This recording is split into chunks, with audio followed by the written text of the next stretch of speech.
আসসালামু আলাইকুম রহমতুল্লাহ। আলহামদুলিল্লাহি ওয়াহদা ওয়াসসালাতু ওয়াসসালামু আলা মান লা নাবিয়্যা বা'দা ওয়া বা'দ। সম্মানিত দিনী ভাই ও বোনেরা, সবাইকে ইউনাইট টিভির পক্ষ থেকে আন্তরিক শুভেচ্ছা ও মোবারকবাদ। আমরা আজকে যে বিষয়টি নিয়ে আলোচনা করব সেটা হচ্ছে গিয়ে আমরা যখন মসজিদে প্রবেশ করি, মসজিদে প্রবেশ করার পরেই আমরা দেখেছি আমাদের ভাইয়েরা মসজিদে গিয়েই বসে পড়েন। মসজিদে গিয়েই বসে পড়েন, এটা হচ্ছে কি সুন্নতের খেলাফ। রাসূলুল্লাহ সাল্লাল্লাহু আলাইহি সাল্লাম বলেছেন, কেউ যদি মসজিদের ভিতরে প্রবেশ করে, ইজা দাখালা আহাদুকুমুল মসজিদ, কেউ মসজিদের ভিতরে প্রবেশ করলে ফালা ইয়াজলিস, সেজন্য না বসে, হাত্তা উসল্লি রাকাতাইন, 2 রাকাত সালাত পড়ে যেন সে বসে। এই আমলটি আমরা আরব দেশে দেখতে পাই, কিন্তু বাংলাদেশে এই আমলটি উঠে গেছে বললে সারে। তবে আহলে হাদিস সমাজ, সালাফি সমাজ, সালাফি মসজিদগুলা, এই এলাকাগুলোতে এই আমলগুলো এখনও রয়েছে আলহামদুলিল্লাহ। কিন্তু অন্যান্য মসজিদের ইমামরা, মুয়াজ্জিনরা বাইরে থেকে এসেই ওনারা বসে যান।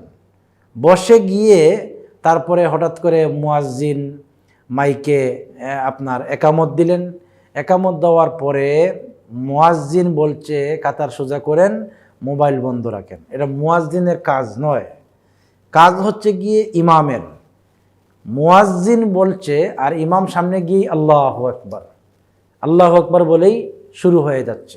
অথচ সুন্নত হচ্ছে রাসূলুল্লাহ সাল্লাল্লাহু আলাইহি সাল্লাম থেকে শুরু করে, সাহাবায়ে কেরিম থেকে শুরু করে, আপনার স্বর্ণযুগের মানুষ থেকে শুরু করে আজও পর্যন্ত, মক্কা মদিনা থেকে শুরু করে আরব দেশে আহলে হাদিস সমাজ সহ এই কথাটি চালু আছে যে রাসূলুল্লাহ সাল্লাল্লাহু আলাইহি সাল্লাম মুক্তাদিরের দিকে ফিরতেন, মুসল্লির দিকে ফিরতেন, ফিরে বলতেন কাতার সোজা করো, ফাখ বন্ধ করো, কাতার সোজা করো, ফাখ বন্ধ করো। এটা রাসূল সাল্লাল্লাহু আলাইহি ওয়াসাল্লাম বলতেন।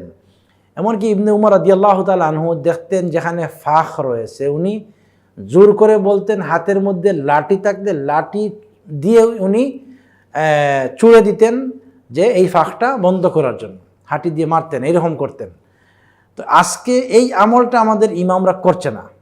ইমামরা এই আমল থেকে দূরে, এই সুন্নাহ থেকে দূরে, মসজিদের ভিতরে ঢুকলেই বসে পড়েন। এইটা হচ্ছে কি সুন্নাহর খেলাফ, মসজিদের সম্মান হানি করা।